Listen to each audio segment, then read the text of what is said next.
welcome to All Steelers Talk, your home for everything Pittsburgh Steelers, presented by allsteelers.com.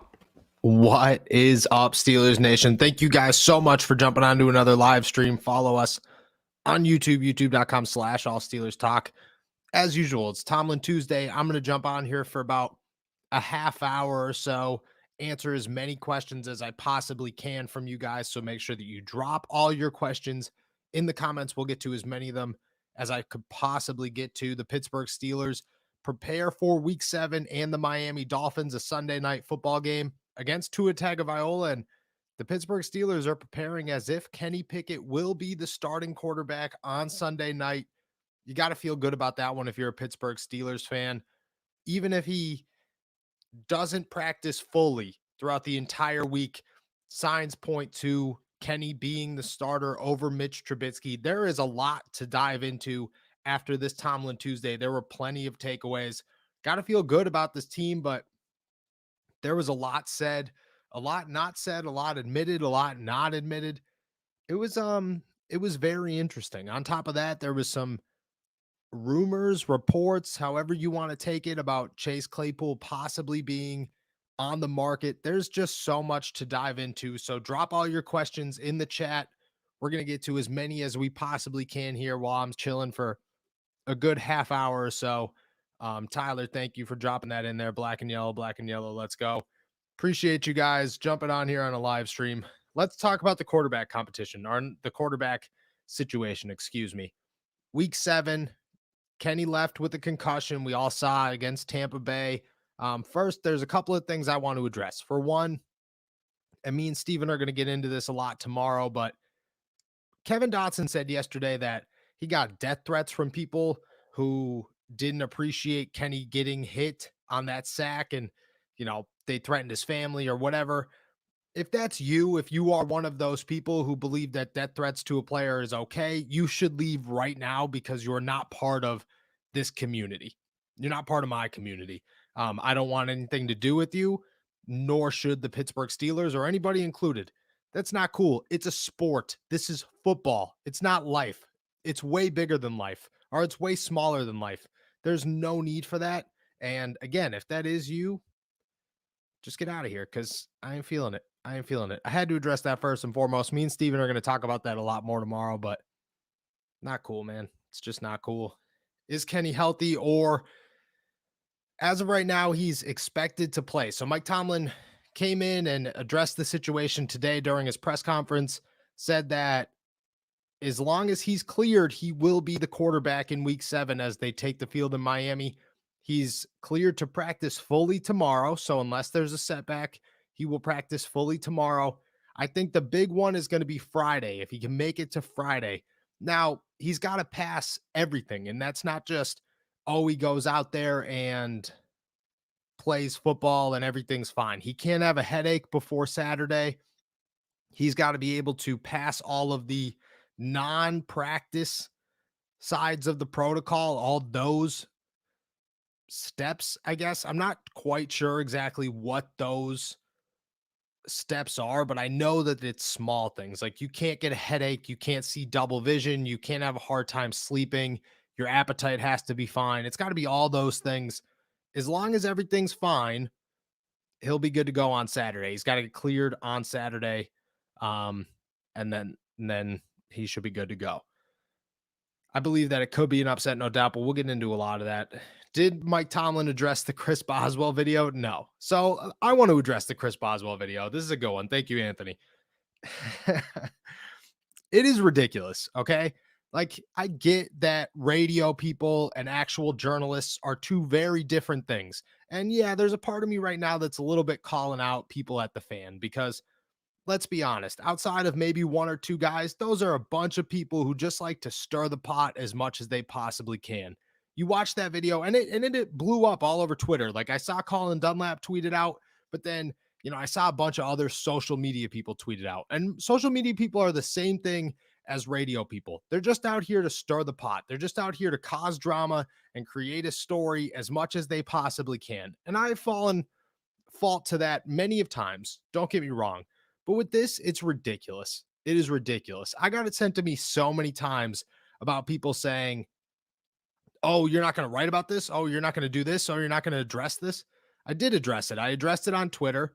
And I said that there is 0% chance that he's talking to Matt Canada. He probably doesn't even realize that Matt Canada is in front of him, let alone anywhere near his sight when it comes to who he's directing that comment at. Second of all, we have no idea what that comment is about at all. It could be about a billion things. I doubt that it was about, oh, we didn't win the game or we won the game, but it's not because of the offense. Sorry.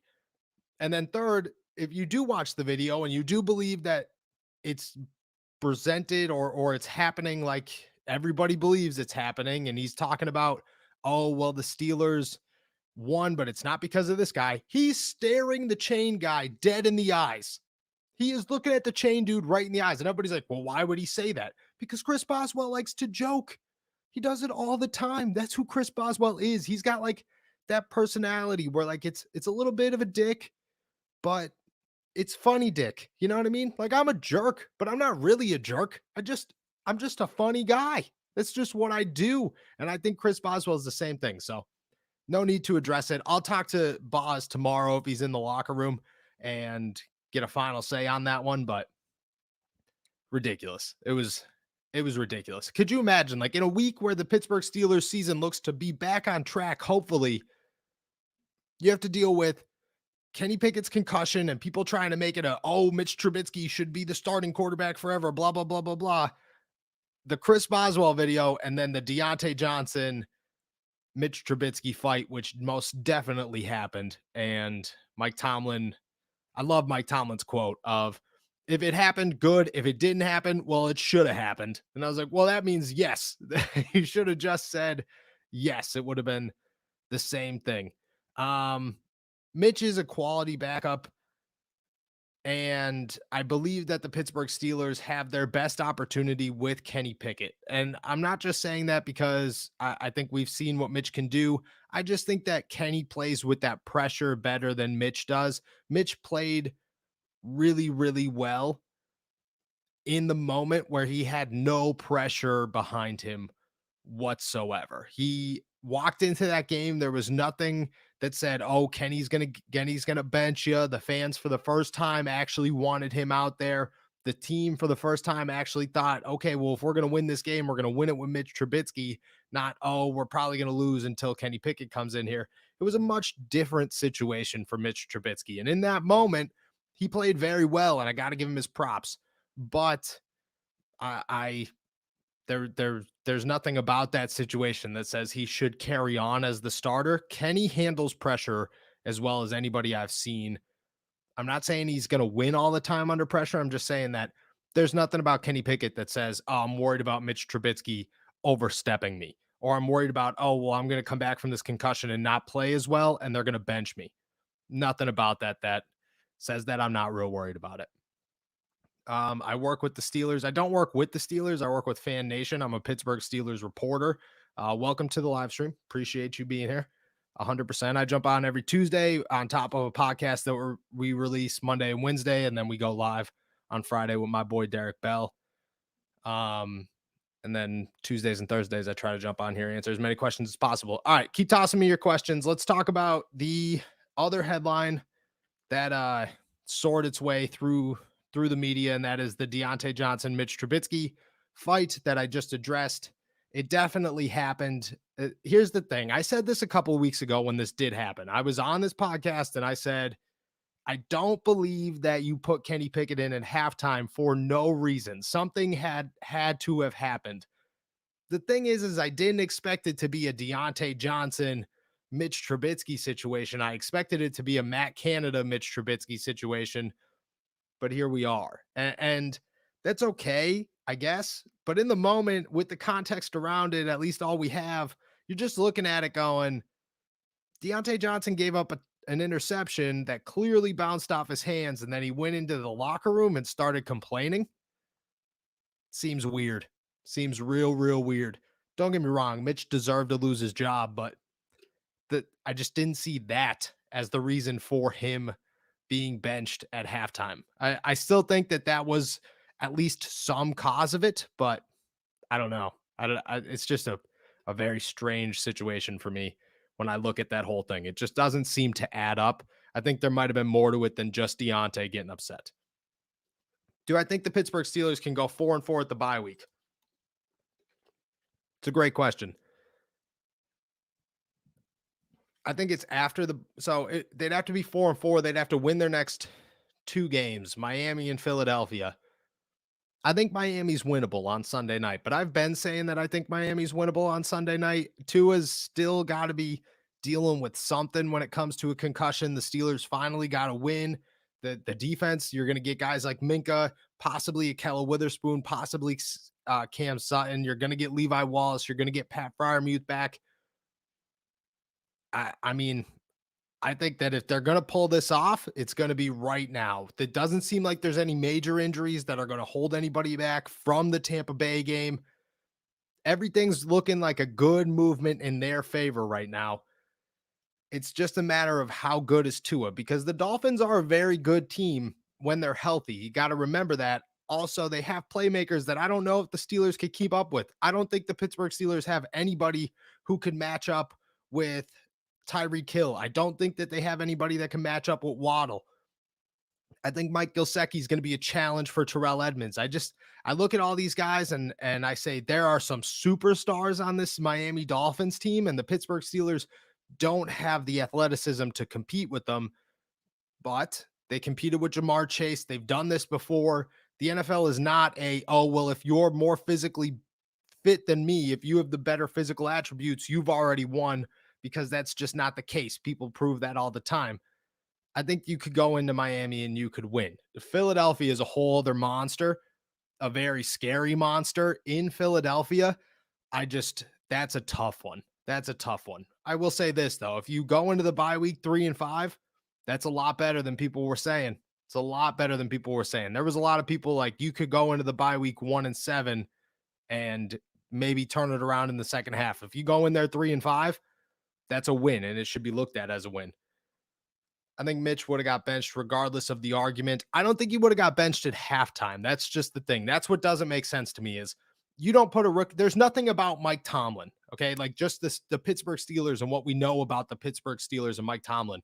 He's the most over-precautious coach in the NFL. It's ridiculous. Every time we come on here, we talk about how, Mike Tomlin lives in his fears and he doesn't do this and he doesn't do that. It just doesn't add up that you're going to bench a guy and put Kenny Pickett in there at halftime of a game when he's never started an NFL or played in an NFL regular season game. He hasn't practiced like the starter. He said it himself. He's like, I had no starting practice reps coming into the game. None. So he's so underprepared, and you could say the spark thing, but it doesn't add up to who Mike Tomlin is and the preparation that Mike Tomlin takes into things to say that he would have benched him at halftime if nothing happened. So I guess it was the argument with Deontay Johnson, but I don't know. I think I'm just very weary about it. Very weary about it. Do you think that Chris Boswell thing after the game on Sunday was to the team about the win or to Matt Canada? No, I think it was to the chain guy. I think it was to the chain guy walking by. If it was to anybody, I have no idea what the context of that situation was. I think it's so overblown. It's a little ridiculous. I think if anybody, if I just guess it was to anybody, it's the chain guy that was walking by who probably didn't deserve it, but I don't think Chris Boswell meant it in a mean way. I think he was just joking. So I would say that it was not directed towards Matt Canada. How's Calvin Austin coming along now? Mike Tomlin said that he's been progressing. He obviously had to shake some rust off, and he is a rookie who hasn't played in a regular season game or in an NFL game in general because he didn't play in the preseason. So it takes some time. It's not a quick adjustment to come back from a Liz Frank injury as a rookie who has no experience and has missed over a month of football and say, you're ready to go. So I would say that it's going to go right up until that last day where he could be activated, and then the team's going to activate him back onto the roster.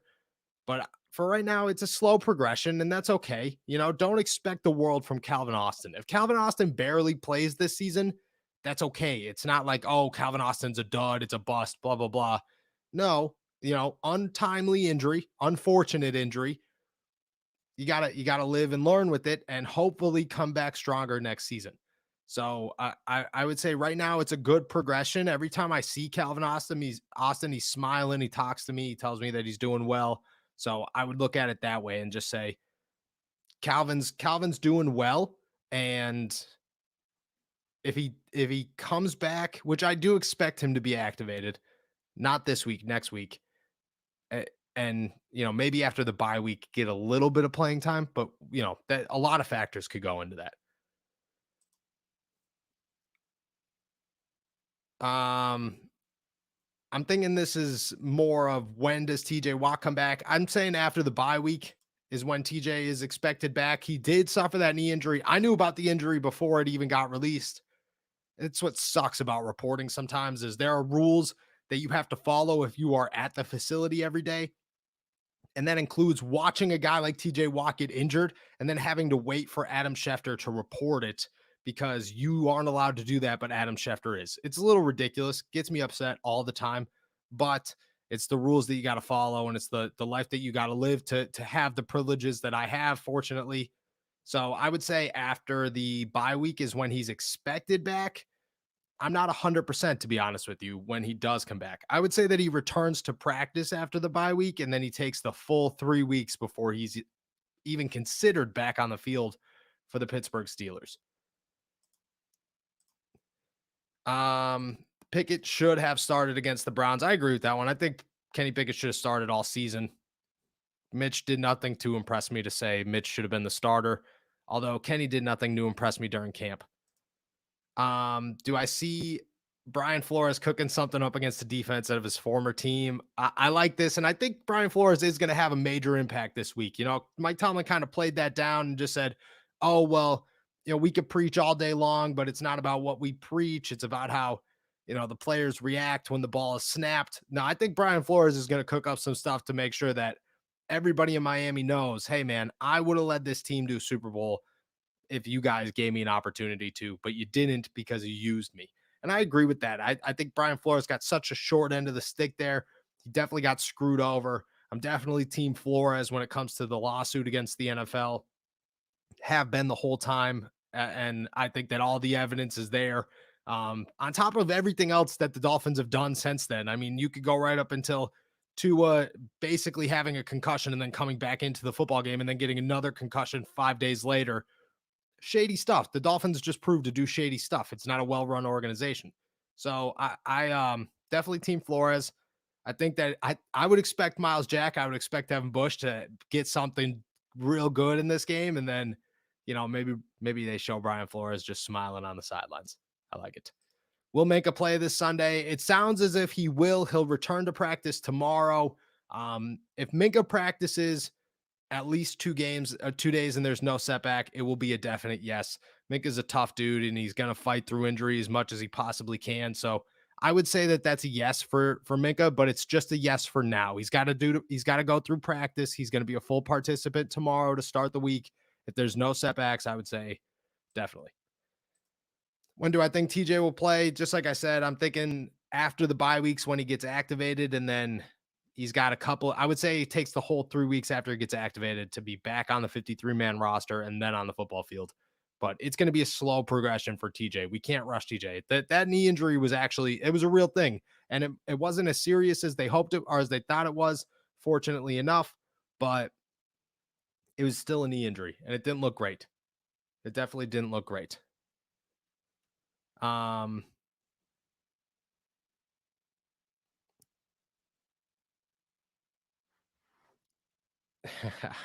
Kenny does have to win. Kenny does have to win. I will give you that. I'm not on team. I'm not the person that's sitting here saying Kenny Pickett's the greatest quarterback of all time. I think Kenny's got so much to prove still. I just think that the intangibles of Kenny Pickett are very high. That's why he got drafted in the first round. Like, there was nothing about Kenny Pickett that said, oh, this guy is a first round quarterback, except for the fact that, he's just got that attitude of a winner. And he's got to start stacking bricks. He does have to start stacking bricks before you're confident in anything. But as a rookies, there's some really big exceptions. to this rule, but my rule of thumb for rookie quarterbacks is you got to give them the year. Most quarterbacks, and people are going to bring up the Ben Roethlisberger, you know, this guy, that guy. I get it. I get it. I get it. But the vast majority struggle their rookie year. The fact that Kenny is only somewhat struggling, but still showing a lot of confidence, in my opinion, is something that you could build off of. But he does. He's got to win. He's definitely got to win. I agree with that one. I definitely agree with that one. TJ Watt will not be back against the Eagles after the bye week. After the bye week. Increased. I love that one. How do I become a reporter? I went to school for 4 years, worked a lot of free jobs since I was a sophomore in high school, doing like reporting for small little stations and websites and all this stuff on a bunch of local like high school teams. You grind, man. You grind really, really hard for a long time for free, and then hopefully somebody gives you a call. Does James Pierre move up in the roster if he has another solid game? I don't think so. So that's the toughest part. Is the guy he would replace would be Levi Wallace, because Cam Sutton's not going anywhere. He is your cornerback one. Akello Witherspoon hasn't played in a while, so we don't know what to expect from him. Levi's a bit of an up and down guy, doesn't really have true athleticism. James Pierre does. I would say it's more of like a 4-man rotation where you actually keep guys fresh. You allow Cam Sutton to move into the nickel back and the slot a little bit more. You relieve some pressure from Arthur Millette. I mean, Robert Spillane was playing dime backer and nickel and a little bit of safety against the Buccaneers, which is absurd in my opinion. So I think that you have to find ways to move Cam Sutton inside just a little bit, like not all the time. I think Cam Sutton's very good on the outside. I don't think he should be slept on. I think he is slept on the outside. I don't think he should be. But I mean, you can't deny James Pierre. You know, he's one of the most athletic guys on the team. He's got the speed. He's got all those things. You would really, really like to see him progress. It's a 1-game sample size of him looking good. So it's got to be a couple game sample size of him looking good. And then maybe you start to slowly move him up on the depth chart, but I don't think it's a quick, ooh, it's coming out there. If anything, if Akello doesn't play this week, which I could see Akello pushing this out past the bye, a hamstring injury is a real naggy thing, then I could see James Pierre playing bigger minutes this week and then, slowly building into that rotation if he proves it. Josh Jackson's not a name to forget either, though. I think Josh Jackson had a hell of a game against Tampa Bay, and they didn't throw him the ball. Like, that's how you know these guys had great games, is you look for pictures of these guys, and there's none. There's no pictures of James Pierre or Josh Jackson from the Tampa Bay game, and that's because they balled out. That is the clearest indicator that you as a cornerback had a great game. I think that you have to build both of those guys, but I just kind of hope that it's a situation. I think the Steelers hope it's a situation where you now have 5 cornerbacks that you could rely on, and you just got to work them all in somehow. After what happened to Tua, what a PR. It wouldn't be, though, at the same time. Like, it would be, that would stink, but I feel like it was a totally different situation. Like the Tua thing, he stood up, he was stumbling. Like Kenny Pickett, you saw that hit and you were like, there was almost nothing that told you that should be a concussion. If he goes out there, he's going to practice all week. It's a full game. I feel like it's a totally different situation. But at the same time, I get where you're coming from, because I think any quarterback who gets a concussion in the NFL this season is facing that same situation where the team is going to be under such a spotlight to say, if this happens again, it's terrible. But it's a totally different situation. Tua's situation was bad, and they ignored so many things. So I don't think that, like, the Steelers aren't going to just clear Kenny Pickett just to clear Kenny Pickett. That's not in their agenda. Since we lost Juju and his YouTube presence, do you think any other players have that presence to start their own channel and commercial marketability. I thought Chase Claypool had that opportunity, but his TikTok's kind of weird. I don't know if you've ever been on Chase Claypool's TikTok. It's a little weird. Benny Snell Jr.'s got a YouTube channel. I check it out every now and then. It's pretty good. Kevin Dotson's got a pretty funny TikTok going on. George Pickens, I feel like, has that ability, but he's not super on social media. Obviously, Chico is all over social media everywhere, but nothing like that big. Like, there's nobody that has the name of Juju outside of Chase Claypool, I would say, and Chase just didn't take advantage of it. Where do you see the Pickens Pickett connection going? Because last week it wasn't impressive at all. I think that's the thing is I think that people are trying to rush that connection, and I hope that it does form as well as it should form, and I think it will over time. But right now, Kenny Pickett is trying to adjust and learn three wide receivers on top of a tight end. You can't blame him or the wide receivers for one having a big game and then the other one having a big game and then the other one having a big game, because he's going to try to spread the ball out and build that chemistry with all three of them.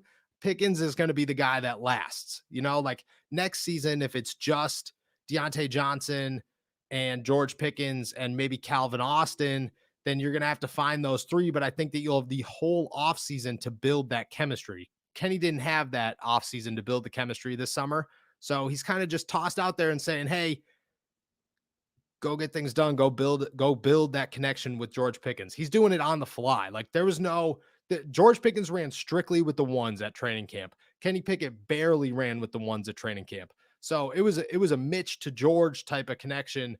And now it's got to be a Mitch to Kenny. But I'd say that's going to come. You just can't expect it 2 games in. If it's there by the end of the season, you're feeling really good. Until then, you just, stay patient. I would say stay patient. Robert Spillane is really underappreciated. I think Robert Spillane is like he does a lot. He does so much and he comes up with big plays every now and then, but there's a lot of times where you're watching Robert Spillane going, what are you doing, man? I'm real hit or miss on Robert Spillane. I really, really, truly am. I think he played well against Tampa Bay, 100%. But it's like an every week thing. Like, he played terrible against Buffalo, but everybody played terrible against Buffalo. So you got to ease your criticism on a certain player there. It's just such an inconsistent thing. But yeah, he does put in a lot of work. I'll tell you that. Robert Spillane does a lot of drills after practice every single day. So you got to give him credit where credit's due. Alrighty. Mitch is the perfect backup. Appreciate you.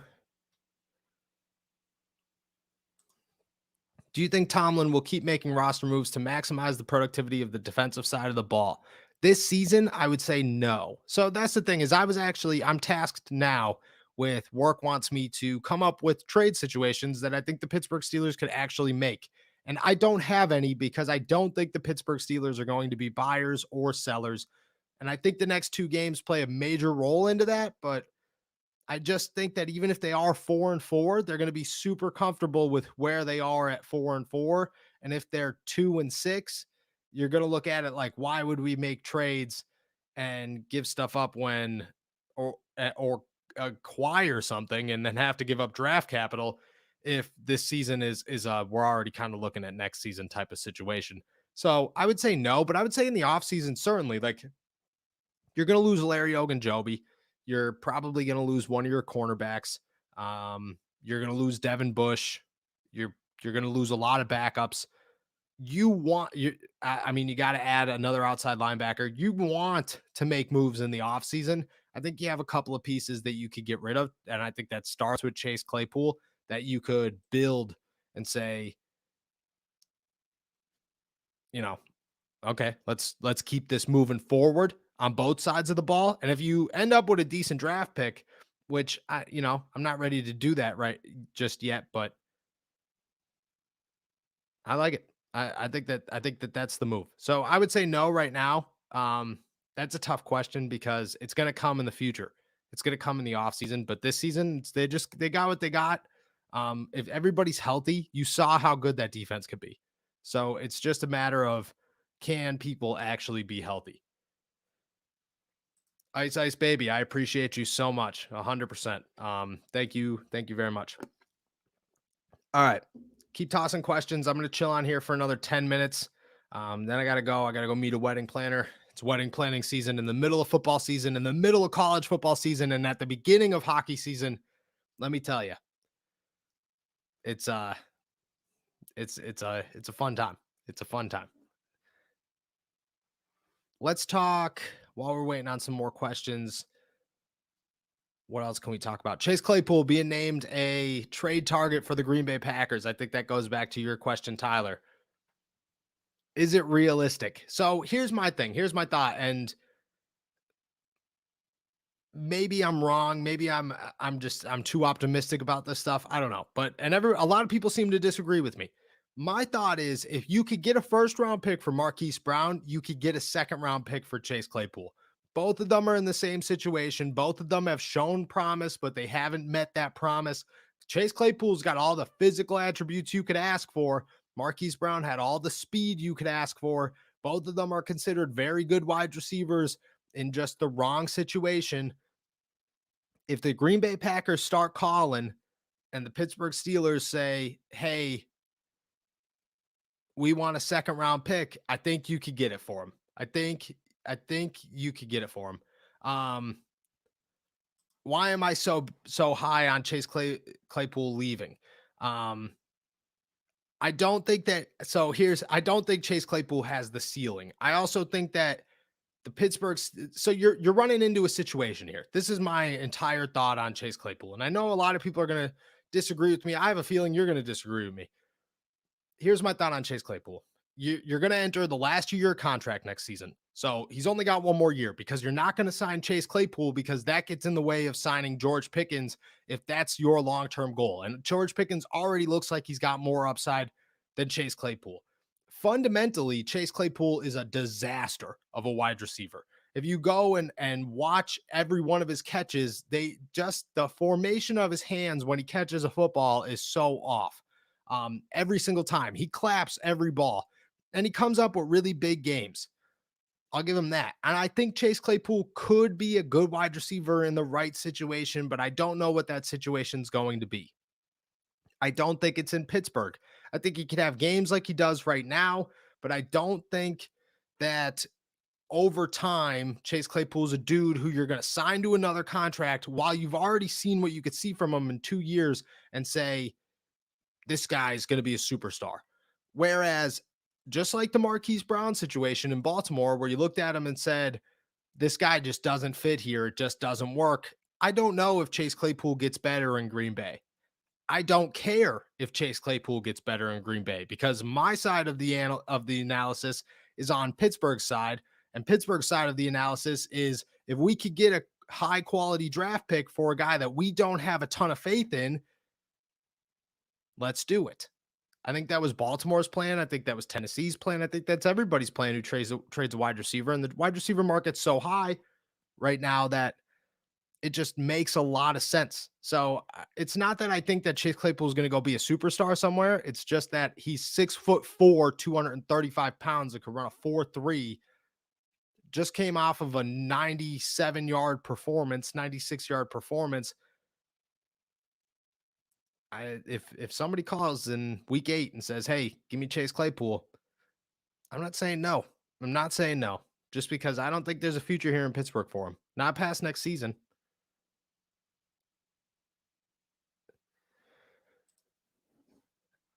So if Calvin Austin will not play this year, if I am not so mad at this team, put him in. So you have to be realistic with Calvin Austin. He's a rookie who hasn't played yet, and he's coming off of a big injury, and he's missed over a month of football. That's a lot of factors to say this guy's ready. And even he's like willing to admit it. I talked to him one-on-one the other day, and he straight up said, like, dude, it's way too early to start thinking about how good I am. I just have to get on the field and prove that I'm capable of doing this.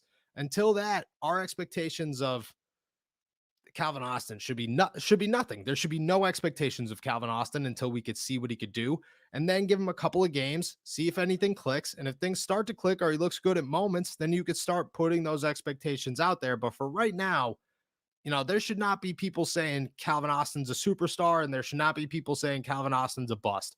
Right now, he's as middle of the ground as you could possibly, or middle of the pack as you could possibly be. Leal's out for a minimum of 4 weeks on IR, but he's probably out for the season from what I have heard, with that knee injury. Why are you certain that the Steelers get rid of Larry Ogunjobi? He's on a 1-year deal. So if he wants to sign next year, that's totally fine. But I would imagine that, you got to remember that he was willing to sign, or he was ready to sign a 3-year, like $40 million deal or something with Chicago. It was really good in his favor. And then he couldn't pass a physical because of his Liz Frank injury after the surgery. So he had to end up in Pittsburgh on a 1-year, $8 million deal or whatever. I would imagine next year he's looking for a big deal again. He's got one more big contract in him. I think he deserves to go out and get that big contract. I don't know if the Pittsburgh Steelers are going to give it to him. They already have the most expensive defense in football. I just don't think that it's going to work out on both sides. I just think that, I look at it right now and just from right now and say Larry's going to be a higher price tag than the Pittsburgh Steelers are willing to pay, which is good. I like Larry and I hope him all the best. And if he wants to stay in Pittsburgh, I think that's a great addition because he is a very good veteran. But I think he's going to play himself out of Pittsburgh. What will you be looking for in practice this week? I'll be looking for the injuries. I want to see if Minkah, Cam, and Akello's a big one, excuse me, come back and practice full. I want to see Pat Freiermuth out there. I'm not really looking for anything crazy. Like, there's nothing schematically that I think they're going to change. I think it's going to be pretty much the exact same thing. I would just like to see a healthy Pittsburgh Steelers team out there on Sunday night against the Dolphins. And if they could do that, I think that's their best opportunity to walk out of there with a win. So I want to see how Minkah looks. I want to see how Akello looks, and not just out there practicing. I want to see them look good. I want to see them look healthy. It's been a minute since they looked healthy. Like, Minkah played in Buffalo, but you knew Minkah wasn't healthy in Buffalo.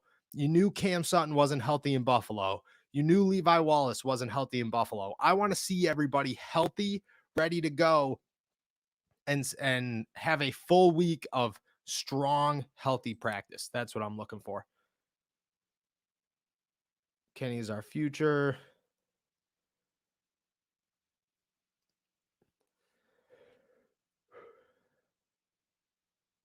Haven't the Chargers taken off after the Derwin deal? I have no idea, to be honest with you. I don't watch much Chargers football. And if anybody watched Monday night football last night, I apologize.